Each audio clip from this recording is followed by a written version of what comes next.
Ladies and gentlemen, welcome to my favorite part of the Loop, story time. We have today with us Shawn Eckels of Andy Frasco and the UN of Evil What's Dave. up? Oh, man, the party animal himself. How are you doing, man? I'm good, dude. That is good. Thank you so much for joining me today. Of I'm super course. excited to have you here. Thanks for having me. For those of you who haven't had a chance to see Shawn perform, you are an absolute animal, man. There's no other way to describe this. I mean, we talked about it a little bit. I first saw you on a boat in San Diego. Yeah, man. 35-minute set, and the very first thing you do, it's like, hey, what's up? We're Andy Frasco, and you're on your knees, spinning in circles, shredding guitar, and I'm like, yeah. When it's go time, it's go time. When it's go time, it's go time, man. I love it. So tell me the cheesy of all questions, like how did you become the man you are today in music? When did you figure out that this is what you're going to be doing? Eighth grade. Eighth grade. The eighth grade talent show at Lynn Haven Junior High School, Virginia Beach, Virginia. I was a military brat, so my dad was in the Navy for like 22 years, and my older brother Joel Eckels is every reason I play and love music. He gifted me rock and roll when I was probably, I don't know, when we're 4 years difference, and he went off to college in what's that, like 93 or something like that. He went to Florida State, and we were living in Virginia Beach, Virginia. And I had my first band, Menace. It was a Metallica cover band. We closed out the eighth grade talent show, and I have VHS video of doing the hammer-on pull-off and Am I Evil? What is it? Hold on, I can do it. That whole thing, and I'm super skinny, mullet, and big old white Nikes, and you hear these little eighth grade girls go, ah! And then you see me look up.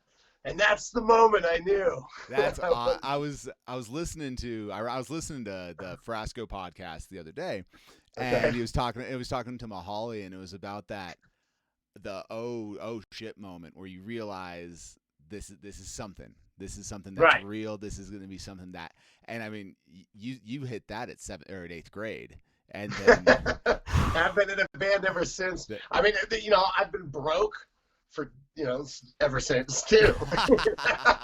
It's like whatever your victories are, you got to count your victories as they may be. But financially, I've never been in it to make money. I love rock and roll so much, and it's nice to make a living now doing it.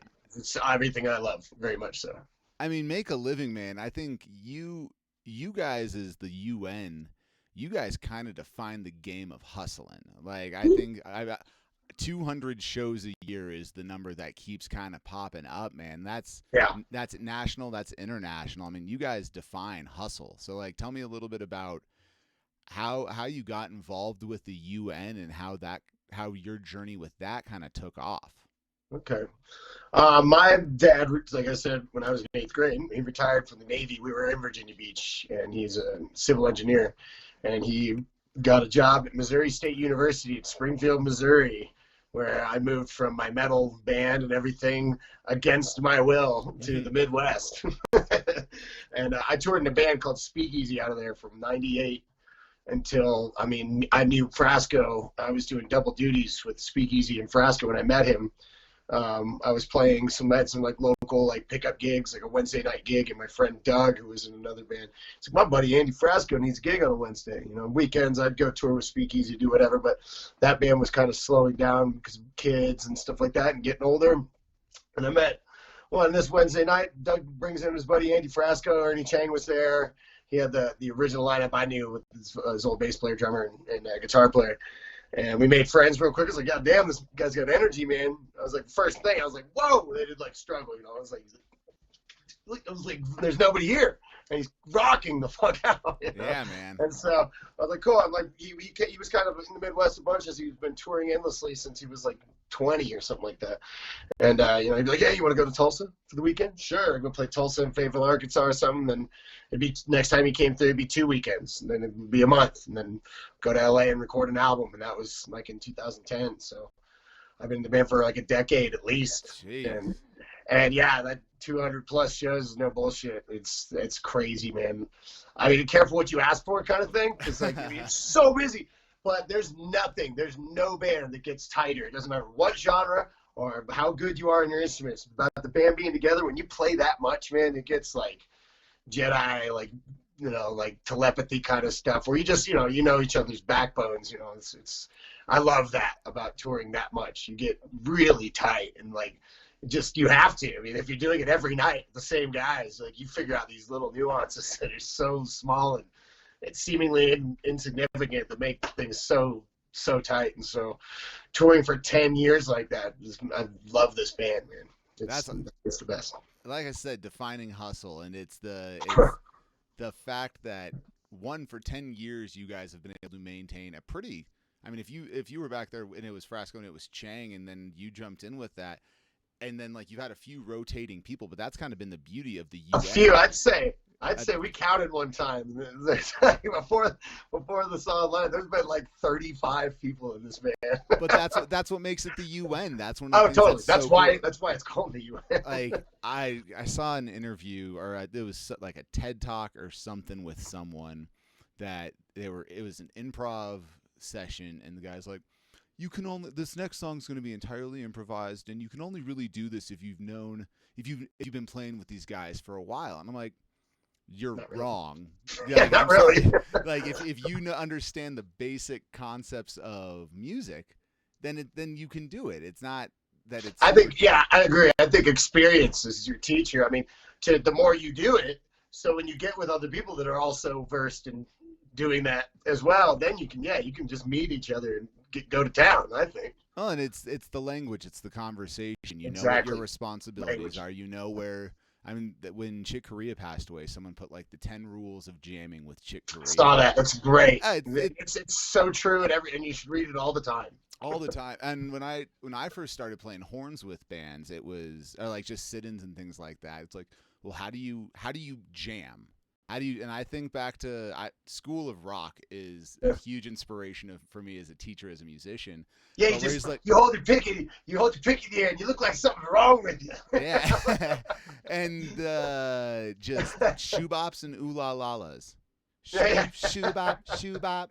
You do that enough, it eventually kind of just falls into place. And I mean, that's as a horn player, we are salt and pepper on anything. To be a core member of a group, that's a concept that I like with a little bit of keyboard that I play. But yeah, it's just super cool to be able to have that dexterity and that camaraderie and that consistency, but the freedom to be able to work with so many different musicians.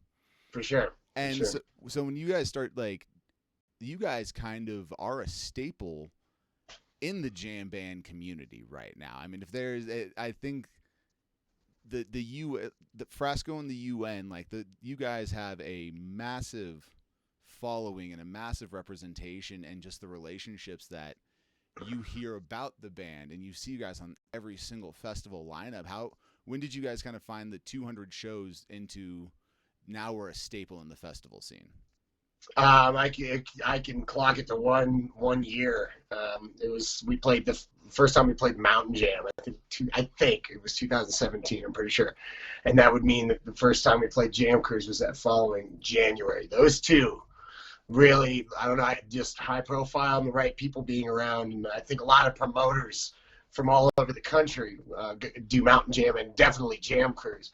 So when we were just doing the same thing we'd been doing, but we found the right people that like insane rock and roll shows. So yeah, I'd say 2017, because we were grinding. I mean, dipping our toes in different genres, like as far as scenes go. There's the jam scene. There's a little more of a singer-songwriter college scene kind of thing going on that the band is comfortable in as well. So, but 2017 we did Mountain Jam and Jam Cruise. It was like the jam scene swallowed us up, man. And I couldn't be more stoked. It's the greatest music-loving scene there is. And it's gotten as deep. I mean, Frasco's freaking jam band famous, bro. Oh, absolutely. He's a ringleader, man, and he's a blast. It's so great, man. I mean, and I'm telling you, that first weekend that we saw you down in Wonderfront, I've been seeing the name, I've been hearing the name, I knew who you guys were, and it was like, okay, there's this. I think you guys conflicted with another set, and we didn't know who you were, so we're like, let's at least go check this 35-minute set out. And when you finished, and was like,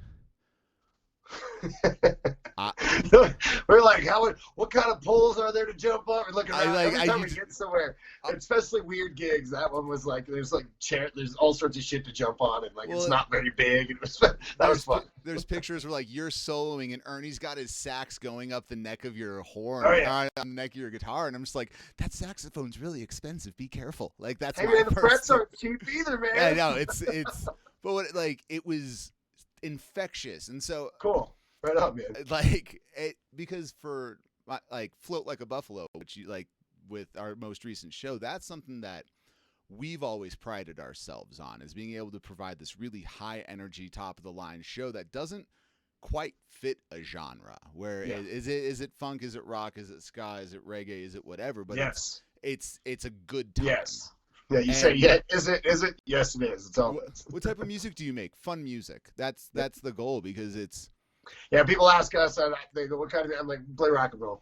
There's no way around it. It's rock and roll. It's like, you dance to rock and roll, right? So it's rock and roll. I mean, I guess that's because people want to, it's an alt. They want to compartmentalize everything, yeah. It's an alt funk indie ska band. You're like, you made up. I think the goal, though, how fucking boring is that to say, or not boring, but just like frustrating to say all these descriptive words, and it still doesn't describe your music. So I think you just go hard and keep pressing the paint and find your own sound. Yeah, exactly. I think we sound like Andy Frasco in the UN now. And that's exactly, and I think that's such a cool moment as an artist, where you're no longer being compared. And I remember like, I'm a huge Maddie O'Neill fan in the electronic scene, and when her new EP came out, that was this conversation of, okay, she no longer sounds like Pretty Lights, she sounds like Maddie O'Neill. And I remember that being such a cool thing to hear. Yeah. And so to be like, oh, who does Andy Frasco sound like? Well, no one. They've created their own thing that is organic to them, that creates such a massive following. And it's not just the music, it's the vibe you guys do. It's the ridiculousness, the over the top, the dance, and the what weird shit can we hang off of? And that makes me go, yes, next time I see them. Like, was so bummed when the Bluebird got canceled back in April, but I'm so bummed when every show of 2020 got canceled. It was a big bummer when every show got canceled. Like, it just, yeah, man. I mean, you're crazy. There's a picture that popped up a while back. It's like, I miss being on tour, and then it showed what tour like, where it was like 17 people packed into 15 passes. Yeah, exactly. It's like, but you miss it. Yeah, it's like we were bummed because we were 2 days into our tour. That was our first time getting on the road as a band for like we had a grassroots. No one helped us do it besides like our manager, who just kicked ass doing it. And then we don't even get out of Colorado, and our next five shows were canceled in 12 hours. And it was so this might be serious. Yeah, we had Jazz Fest coming up. We had some late nights Jazz Fest coming, where we had Frasco was able to have book some of our friends to come sit in. It was like Taz and all these insane musicians and these great opportunities. We were playing Bonnaroo last year. We were playing like some bigger festivals, and it's like you said, in 12 hours, the whole calendar just goes empty. But this year is gonna we'll ease into it a little more this year. Like last fall, we did like a 2-week tour of parking lots, and like in Roanoke, we did a baseball diamond. Like we played in the baseball diamond, but the pods went out of like 4 to 8 people, went all the way out to the outfield. And there were like 1,000 people a night. And those are the biggest shows we've ever played in Roanoke because of COVID. And it was great. Huge production. It was the people that do Floyd Festival. Okay. And so they were like, this is our mini Floyd Fest kind of thing. So there's I love the ingenuity of the industry. And I'm sad to see some venues have to close their doors, and like everybody have to really figure it out. But I feel very fortunate for our band and for your band. We got to play a gig with Evil Dave and Float Like a Buffalo the other weekend. I felt great, man. Oh, it was fantastic. Man, and it's crazy because so many groups, so many artists, so many bands, might not make it out of this. It shows a lot for work ethic, and for float, we've just always kind of been we've always been a workhorse. We don't really know how to not be busting our butts for it. Well, So, the thing I think it sucks for full-time musicians that just are struggling so hard besides everything, I mean, that's shut down. It's like if that's how you make your money, and you've dedicated your life and you have to shift gears and you have to get out of music because you can't afford to do it, that just breaks my heart, man. So I hope everybody can figure out a way to keep going until, it looks like might be getting into next year before it's like normal. But, at least there's going to be a little more work, and everybody knows how to do, like, outdoor gigs now pretty well from last year. So we have, like, a month and a half we got to get through, and then we can start. Colorado will start doing – I'm doing outdoor shows this weekend. You know how it is. Yeah. It's like, Yeah, it's going to absolutely. be freezing. I mean, you're playing number 38 coming up, Yeah. right? Yeah, I got to play there a few weeks ago, and it was Cool. an awesome place. But, yeah, man, it came down to the end of the night, and it was, like, 34 degrees. I have That's like where I'm going to be. And I have my horns, and so I'm just they're just going out of tune and shit, huh? I have heaters blowing on them because of that. Yeah. But like the moment that it gets cold, you're just like, huh, and I'm playing piano. If I loop saxophone on saxophone, if it's all out of tune, then it's in tune. But it's relative. But if I'm looping a keyboard, which is fuck yeah, then you're playing sax. You're right here with pitch, and then there's nothing you can do about that. Need to get you an Ewee. Get you an Ewee from Cold Gigs. That's the next big purchase. And I'm sure those are cheap. Right? Yeah. No, I just have $1,500 burning a hole in my pocket. I'll Venmo you. Perfect, man. Thank you. Yeah, the Venmo's going to be below, folks, if you really want to support the Ewee cause. There you go. Yeah, let me borrow it every once in a while. Oh, absolutely. Not with COVID, man. We have to sanitize. Yeah, no shit. That's not even sanitary in any world. No, like it. You think about the pre-COVID times in the music festival scene and just how gross it was, but people are like, whatever. You seem like do you want to drink from my water bottle, stranger? Porta potties. Yeah, porta potties. I don't know. People did nasty shit. People did nasty shit all the time. It's like, I don't know. I don't know. I'm kind of a germaphobe, but I guess like when you're, in the regular world, you don't really think about everything like you do after COVID. But now it's like I think about some germy situations, and it's like, please continue doing the hand sanitizer clean shit all the time. Yeah, exactly. But the wooks will be wooks, man. The wooks will be wooks. Yeah, shower. Like if you weren't showering before COVID, you're not going to shower. Don't fool anybody. Let's be real. You can't fool anybody, Tree Biscuit. I see you, Festy Pants McCooler, or whatever his name is, Cooler Boy McFesty Pants, I think. So Evil Dave, you were talking about that. That was awesome because closing the show out with some War Pigs, which was just epic. First time we've done that with that band. It's kind of like what we should have done the first show. Oh, it's. Which any band that can pull off War Pigs effectively is a winner in my book. Just because it's not an easy song, and you got to be able to sing it, and you got to be able to have someone who can shred it. And if you got all three of those, you'll most likely have a good run. And there's unfortunately too many bands. It works. It works. If you can play it, it works every time. War Pigs, but you got to dedicate that 8.5 minutes or whatever it is. That was the first song I ever played with a drummer. I think. First song, and this is back to 8th grade in Virginia Beach. The older kids around the corner were smoking weed and drinking beer. I went over to Bucko's house, and he had a big old Neil Peart drum kit, like the big double kick, like fucking racks and everything. And we did, and Nirvana just came out. And I remember he thought I was better at guitar than his 17. I was like 13, and he was like, "It's like you're better than the other guys that are seniors, so you play." And so That's I'm like, funny. Smells Like Teen Spirit, and we did War Pigs like back then. That's so cool. So I've known that one for a long time. So I've had lots of practice on War Pigs. Hey, it showed. So right on, man. So Evil Dave, how did that group kind of come about? I mean, we were talking Evil Dave. That's me, my friend Sean Gilmore. He used to play with J.J. Gray and Mofro, and Todd Smalley, the legendary Todd Smalley, Derek Truck's band, and currently J.J. Gray and Mofro. I've been friends with Todd Smalley for a long time. My old band Speakeasy and J.J. Gray and Mofro used to do a bunch of shows together. and he's the greatest. And I moved out to Colorado 2014, and when I'm not on the road with Andy Frasco, my favorite thing to do is be in Colorado because there's a wealth of killer musicians around here and all my friends, and put bands together. And I wanted to be in a power trio with Todd Smalley. And, my friend Sean Gilmore, met him about 5 years ago, and we're both Howard Stern fans. And there was a caller named Evil Dave, and he sounded just like David Letterman. And he'd call like religious shows and they'd be like, "Oh my God, David Letterman!" And he'd just be super dirty and like they'd hang up on him. And he passed away. So right when the caller Evil Dave passed away, and so right when he passed away, we're looking for a band name, and John and I were like, "Let's call the band Evil Dave." So that's what it is. The best band names come from the most serendipitous situations. Yeah, it's just weird. We're like, we're gonna get sued by the Howard Stern show.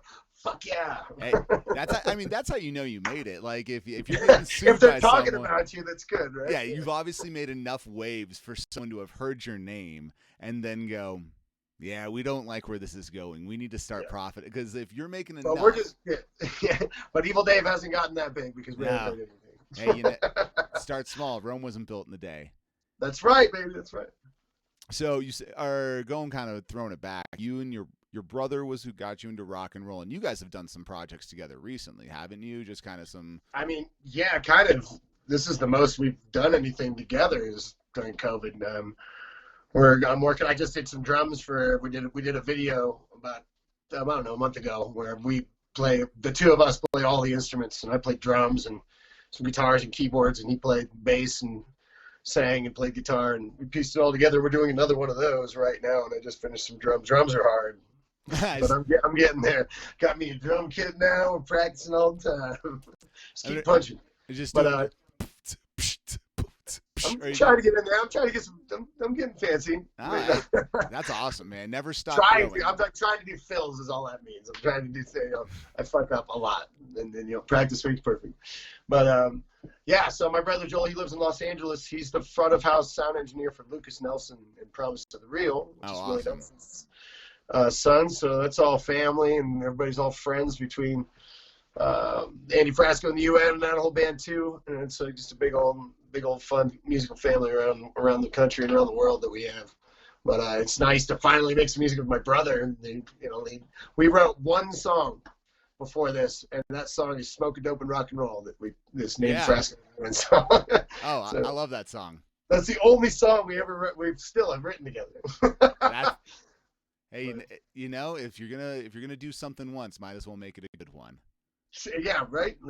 Pod anthem. Let's go. Hey, and it's so great. We tour the world with that song, and there's German bands that cover it, and they're like "Smoke it, dope and rock and roll." And that's great. That's super cool, man. That's awesome. So moving through it. So you started. First show was 13 years old, 8th grade talent show, Metallica cover band, and then just kind of like. Loaded question, but not loaded question. In that span of however long, is there a singular show that you look back and be like, yeah, that there is a pinnacle moment in your life that you can think of that is a performance for you? Yes. Which one is it? Tell me about it. This is a show, speaking of Germany, that for me changed the band, Andy Frasco and the UN. Like we kind of we were put in front of more people than we really ever played in front of a festival crowd, and a German metal festival crowd, and fucking A if it didn't work, man. Like, okay, so we were playing Taubertal festival, I don't know where that is, man, like Bavaria, Southern Germany or something, and this band drinks, man. We drink, especially back then. This is, I don't know, 2015. We were drinking a lot, and I woke up in the van pretty hungover, and we're at this festival, and we're playing a, like, cool cigarettes tent that's like set up on hay bales, and it's between the main stages. This is what we were booked for. We were playing 20-minute sets while people got drinks and got their free packs of cool cigarettes, whatever. There's some menthol cigarettes. They were like, "Oh, here's some cigarettes." We're like, "Great." So it was fun, but we're like, "All right, we're playing the cigarette tent." And then the promoter was like, we had like 5 of these sets, and the promoter's like, "All right, you're playing the main stage." Somebody canceled right after the Korean death metal band, and we're like, fuck yeah. So, and this festival was dope. It was like in this huge hillside 2 stages, like a fucking castle up on the hillside or some shit. And we got up there, and it seriously, this Korean death metal band was like their hair was synchronized, you know, this shit. It was so good, too. I love metal. But they're like, oh, I was killing it. Like a female bass player. They were all doing the fucking hair thing when we were walking over. They're like, oh, all right. Crowd was super hype and getting medley. And we did a 45-minute set, man. That fucking crowd. It's in some of the documentary footage we have. Like Frasco doing the everybody left, everybody right thing. Like 3,000 Germans running to the left and right, fucking smiling their asses off. And it was like, I don't know. I felt like I was levitating, man. I was just like, wow, this is the greatest feeling I've ever had. I've had dreams about this shit. And that's what it felt like. It felt like totally like a dream. But that was like the moment I realized, I was like, this band, we can play big shit. We can play big sets. We can headline. We can do all, you know, give us the opportunity. We'll rock this shit, you know. That was the one. That's super. Yeah, that's 3,000 people just like. It was crazy. To be able to have that power and control over a show. Everybody was like, the whole crowd was like, what? We were all like, what? And everybody's swimming together. And it's like, what? This is insane. That's awesome. It was like, it's one of the first times like he really started doing that, where he's like directing the crowd like as masses, you know what I mean? And moving thousands of people in the same direction. It was awesome, man. So you're saying a Frasco religion is coming soon? Yeah, it's kind of, non-denomination. It's non-denominational, but it's a good fucking time. Or you praying the right to party or something like that. Yeah, there you go. So, and also awesome experiences. You guys got to do Red Rocks for your first time. Was this your socially distant Red Rocks? Was that your first time hitting that stage? It was so social. Yeah, it was the first time we'd ever played there. I've been there a million times over the years. Yeah, but to see so many different shows, it's been great.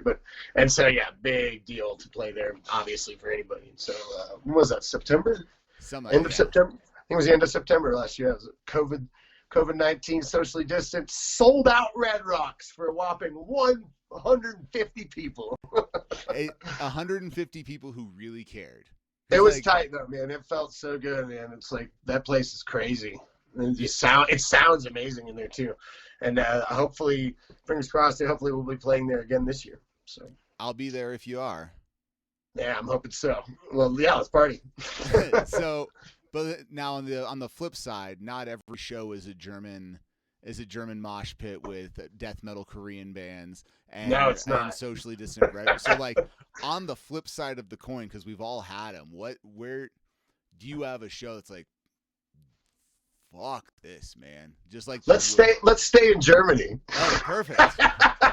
So one time we played at a zoo, and it was like this fucking weird, I don't know, out in the middle of the country, like just kind of. It was kind of a zoo, but it was like a children's, I don't know, like activity center kind of thing too.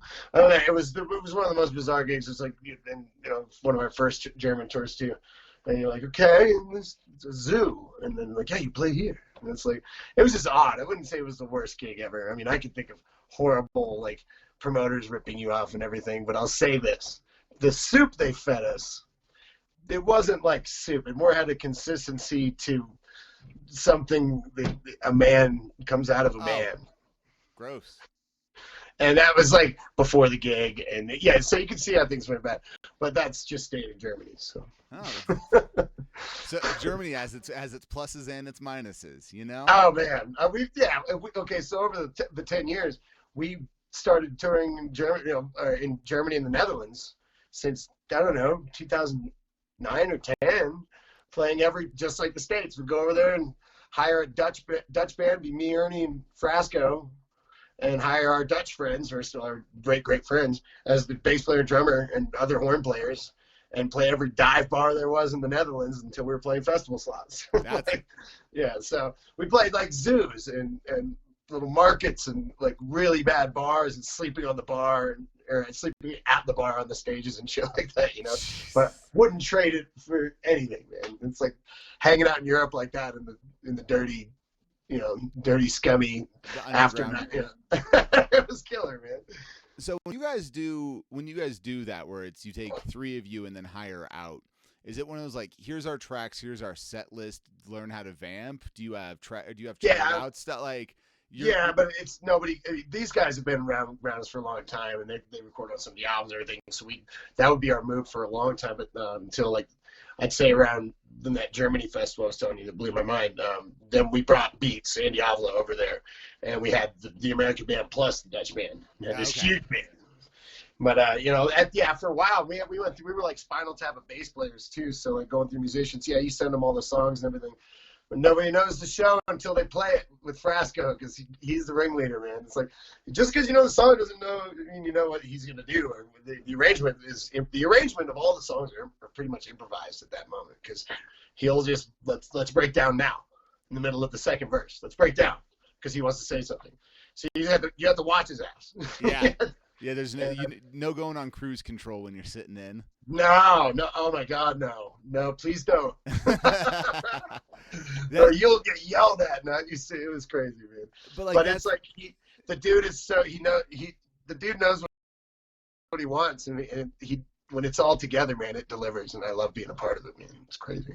Absolutely, I mean that it delivers, and there's not many.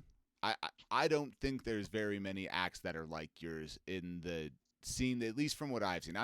I'm new to the jam band scene. I got into it about 2017 was my first time going. Like I got in or went and saw show or psychedelic or Papadosio and Son Squabby, and that was my introduction to like that there was this community that I had no clue about, and the moment that you kind of lift up that rock and start looking at what's underneath, and you go, okay, well, I like this band. Well, this band works with this band, who then knows this band, who then has sat in with this band, and it becomes the Kevin Bacon effect, where every single person's related to each other in some degree.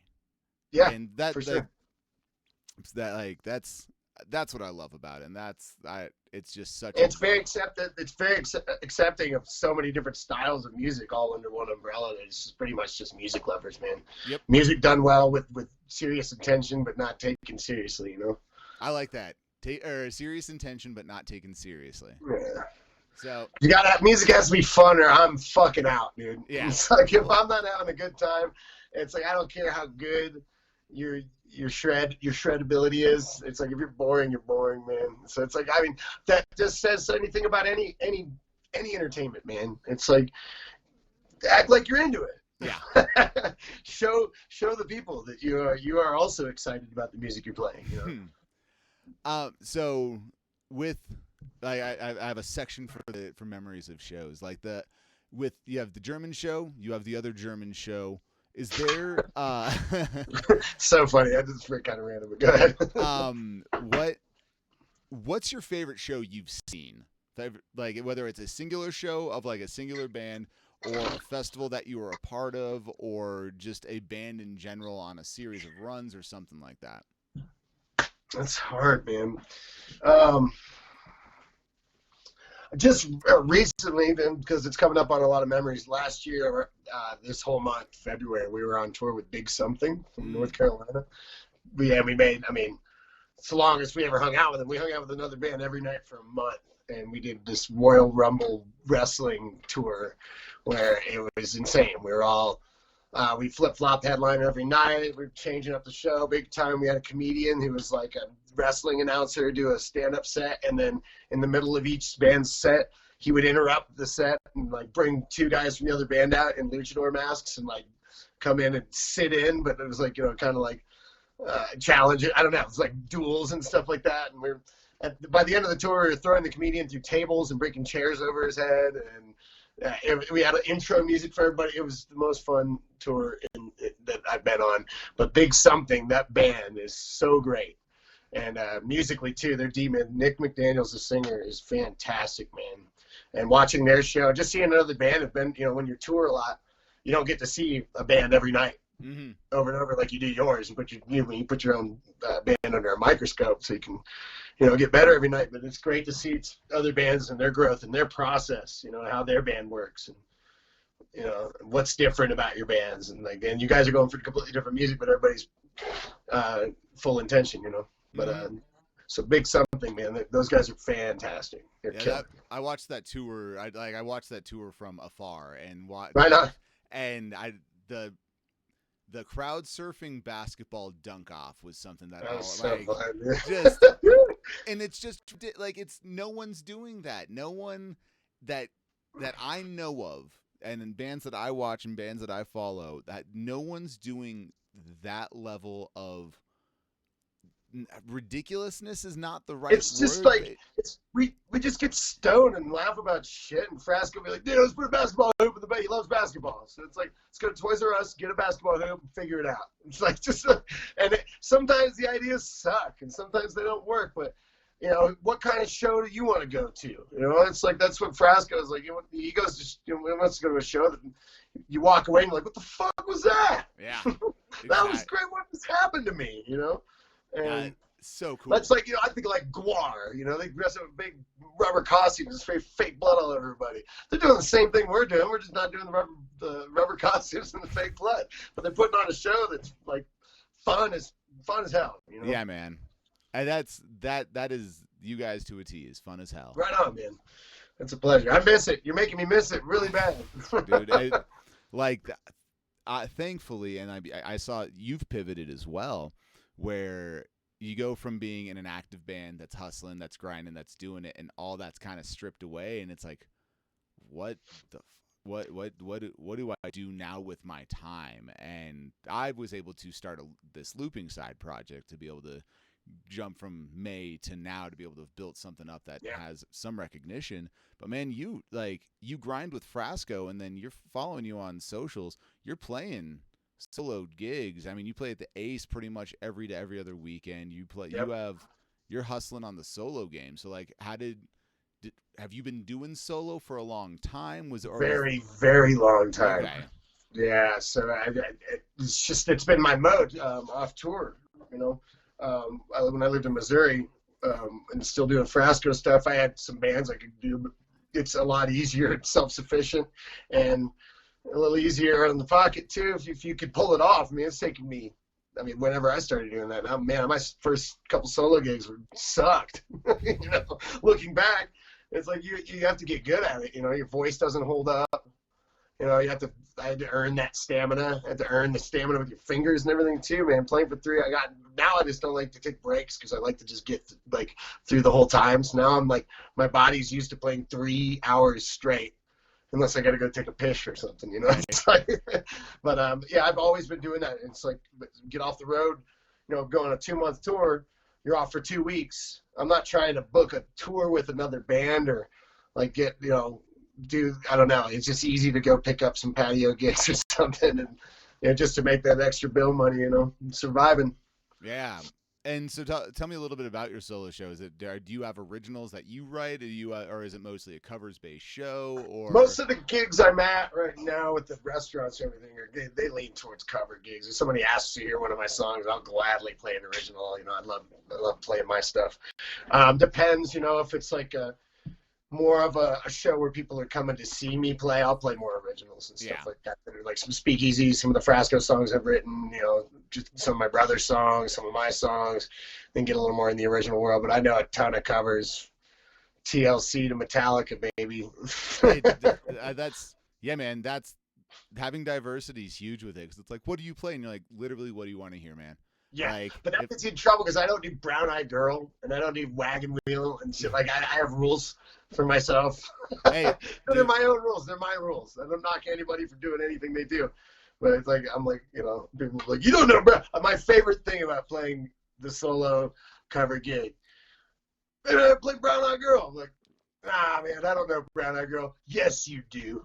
It's like, granted, if I wanted to, I could probably pull out Brown Eyed Girl, but I don't want to. But like, I love that people think that if you play, I love that people think you know every single song that's ever been written because you have a guitar in your hand. Right. I mean, I think it's funny.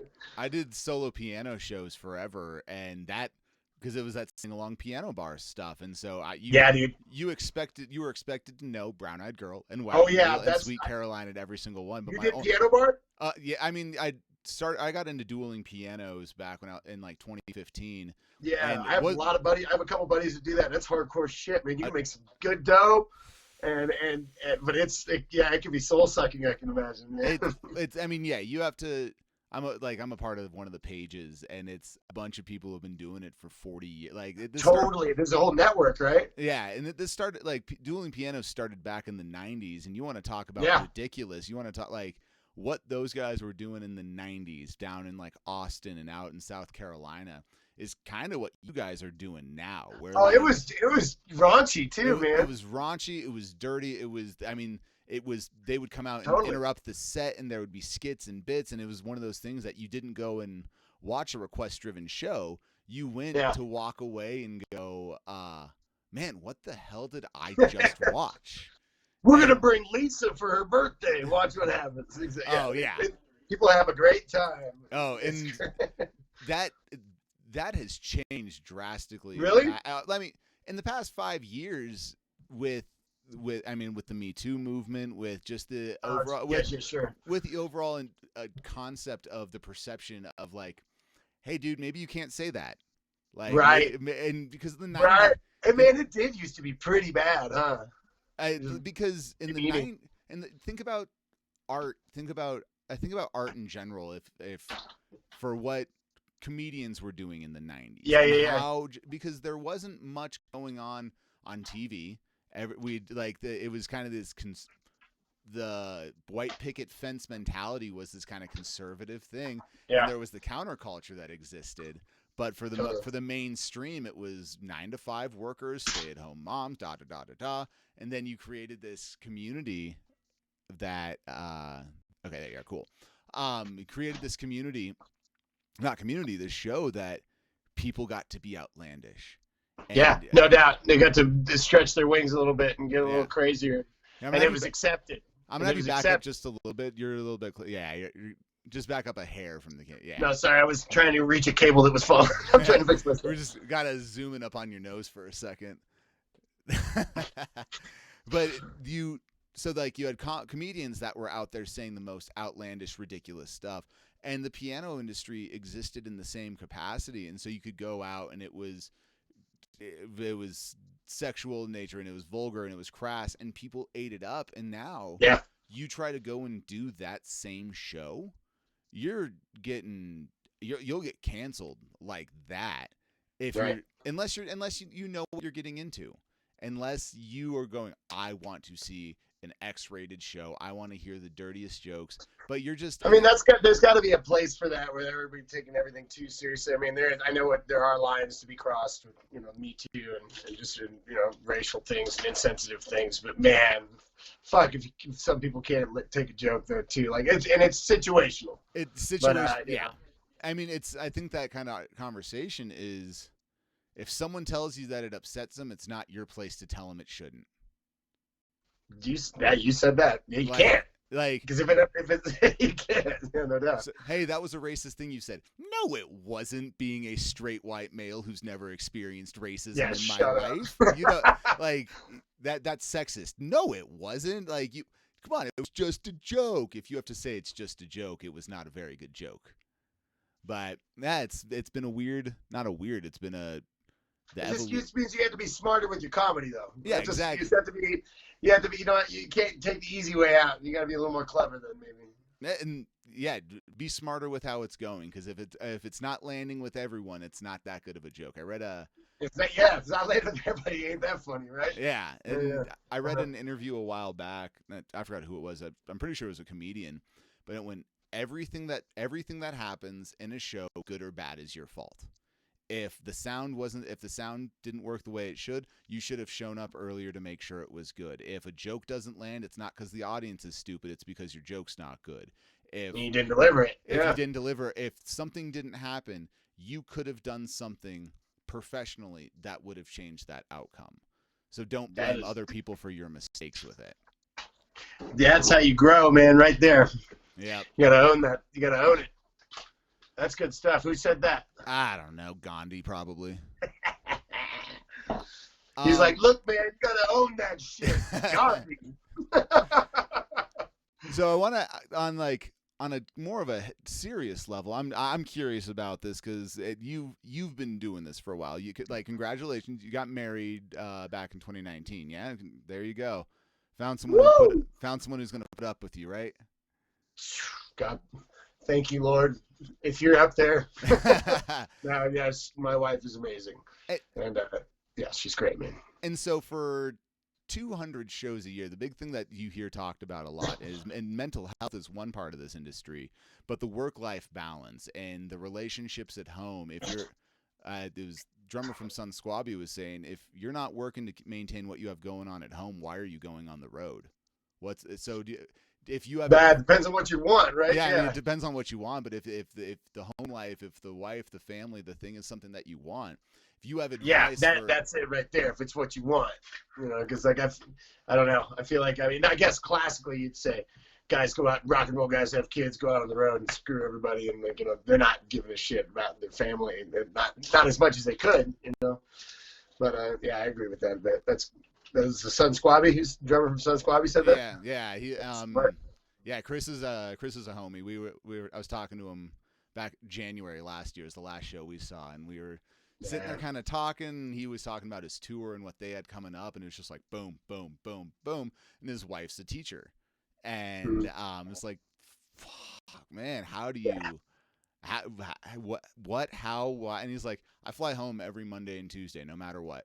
Like if I come home, I help with groceries, I help with dishes, I help get the house, because what's the point if you have nothing to come home to? What's the point of doing all this if you don't have anything to come home to? So as a yearly married man, coming up on 2 years soon, like do you have advice for the young musicians out there who want to do the work-life balance of relationships and rock and roll lifestyle? Currently, my wife's like, so when are you going back on tour? It's like, can I have the house back, please? Like, yeah, pretty much. And that's real, we got together 2015. We met in 2014, and 200 shows a year. I'm like, hey, come in town, come breezing through town for a week and a half, 2 weeks, and I'm out again, We got used to that, and with COVID, wow, it rocked me, man. It rocked me big time, and us, because she has to live with me. Yeah, right. Speaking of mental health, like I've been in therapy since May, and I went through Backline. Backline is, if you know about Backline at all, was built for musicians, for the music industry, to deal with mental health issues that will arise as being a musician. I love that it's catered towards musicians. I think everybody in all walks of life could benefit from talking to somebody about their problems and realize that you're not the only person who has problems. I think that's the biggest thing about feeling like you're just so alone and alienated when everybody's brains are thinking, what the hell am I doing? Yeah. It's life. What the hell are we doing? We're trying to make it through it. But and since I've reached out and using therapy, man, it's been pretty life-saving for me, especially since I just don't know where I didn't, since March 16th, when everything got shut down, I was used to playing at least 5 shows a week, 3 hours at least of getting all this out. Mm-hmm. And there's a lot of this. And when I don't have that release, man, it came crashing down. I didn't know, where to place it. And, you start thinking crazy thoughts. And, like, it's the music industry in the beginning, too. I was like, am I done? Of all that time, like, I was trying to be like, wow, I'm so glad I got to do what I did. And then I'd be like, 2 seconds later, fuck that. Right. It's very frustrating, But it's got to take a deep breath, man. It's all good. I have a quote. I have this piece of literature that I have hung in multiple spots in my room. It's been very, very helpful for me over the years, but it's called Desiderata. If you ever have a chance to, if you've never heard of it, go check it out, man. It's like this long of, I can't really see it on this. It's a page long. I found it in high school, but it's just little kind of minuets of blurbs that are just very applicable. Like the opening line is, "Go placidly amid the noise and haste, and remember what peace there may be in silence." I love that. And I've been meditating a lot since then, and like all that is very nice. Well, and the line that I hold like true to, it's resonated with me the most over the years. I mean, this is founded when I was like 15, so 15 years of living. It's you are a child of the universe, no less than the trees and the stars. You have a right to be here, and whether or not it is clear to you, no doubt the universe is unfolding as it should.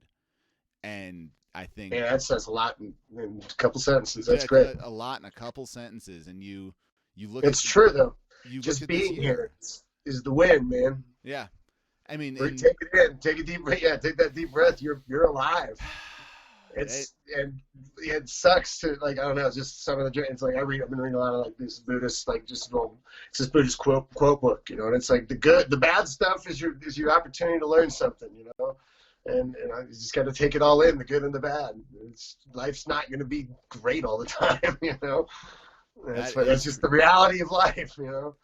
Yeah, and I mean, mental health stuff. I would love to, after we're done, I would love to hear a little bit more about that backline stuff, because that's like For sure. I never personally felt that I had struggled with anxiety or depression or anything like that until COVID hit, and then the way that I was feeling, I never understood it, and then or like friends or like people would mention, or it's like, oh, I feel that. I definitely can get. Definitely. I understand that feeling right there and it's been. I mean, I'm sure for someone who's never really gone out and sought help, it's definitely kind of a scary thing to take that jump, because you don't know what's noodling. You don't know what's noodling around up in here. Yeah, and I'm like, I'm fucked up. I need help.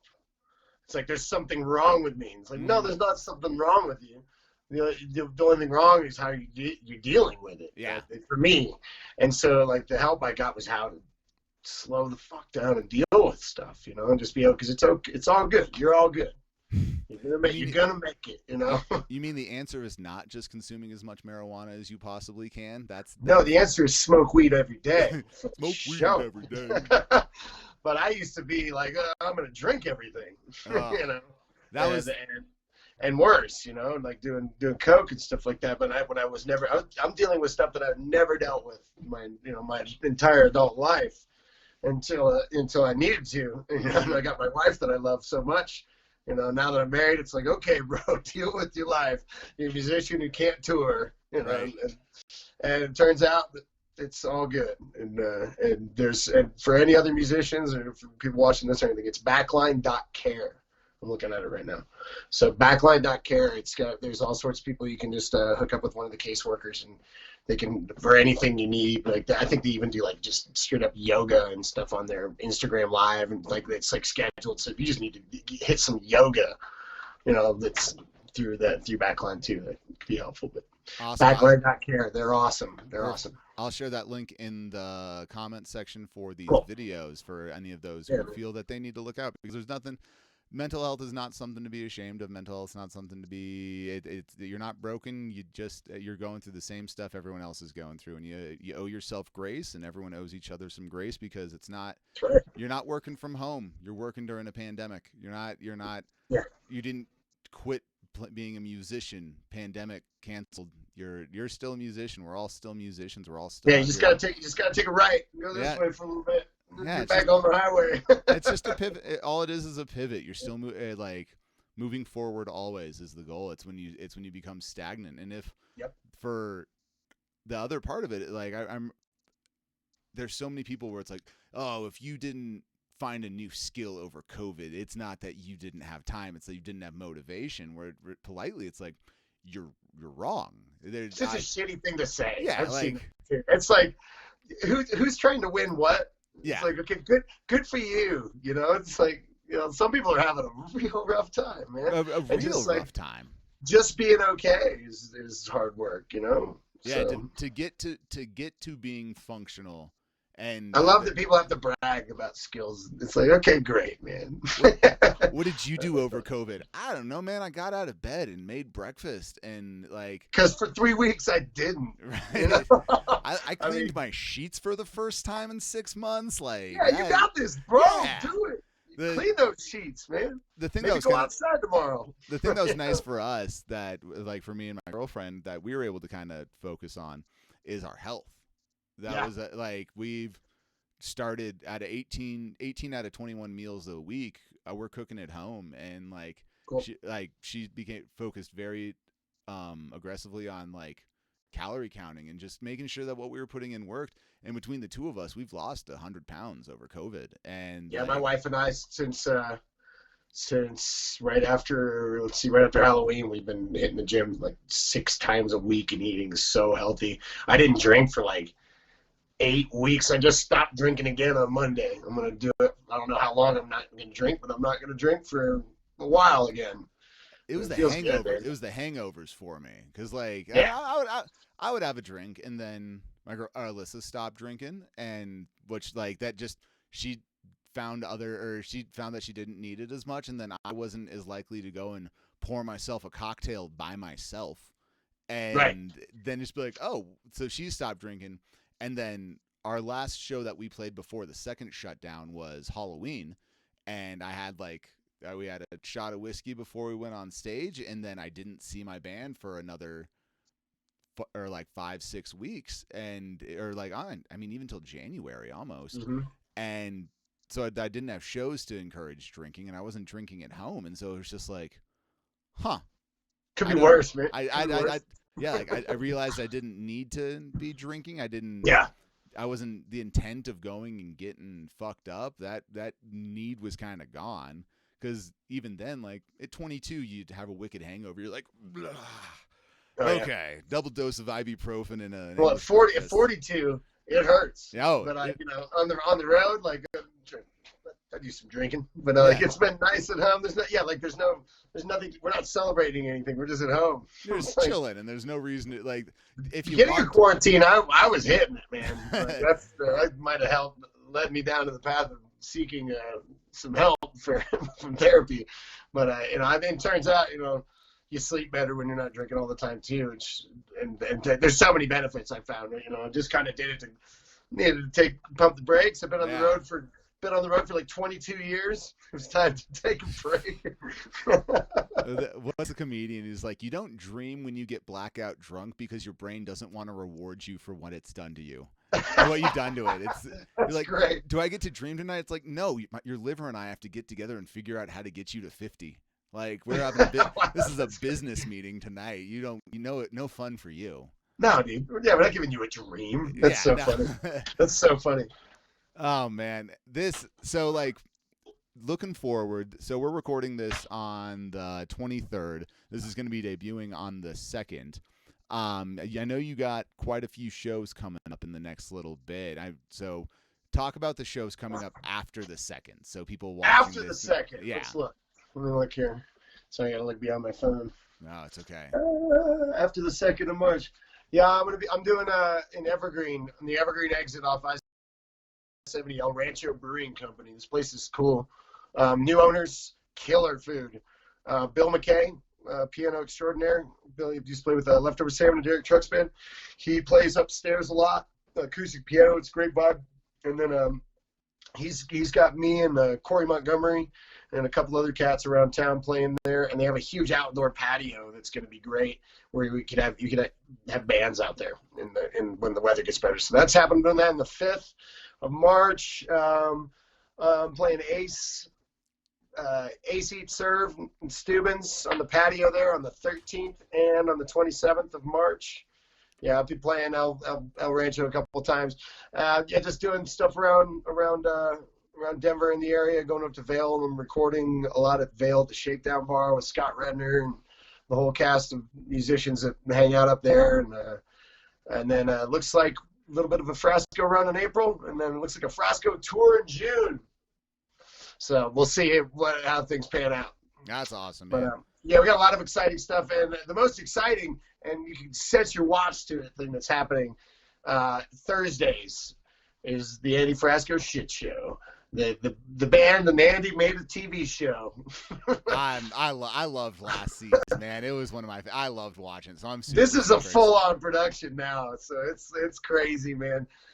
We recorded a bunch of stuff out in Malibu and all over Colorado, and it's like sketch comedy and the band playing live, and I'm stoked about it. And that is on No Cap, right? No cap shows. So, and it's free. So if you go to any of the Andy Frasco socials on Facebook or Instagram, you can find free tickets to this thing. It's going to be every Thursday. There's 10 episodes. So starting, which is the 25th of February. So you guys have the 4th. Yeah. This episode 2. So episode 1's going to have Grizz and Marcus King.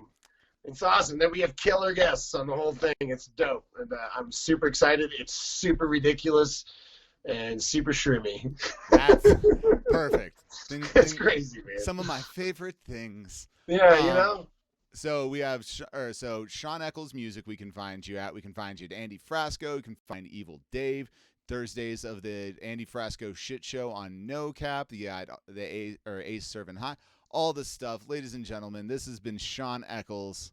Thanks for having me, man. Oh, of course, man. Thank you for coming and chatting with us. As per usual, guys, this video is going to be uploaded to the Jamcast servers. The full extension of this one, the comment will be in the links. Thank you all so much for tuning into this week. We will see you in 2 weeks for episode 4 of Loop Storytime. Until next time, stay safe and see you then.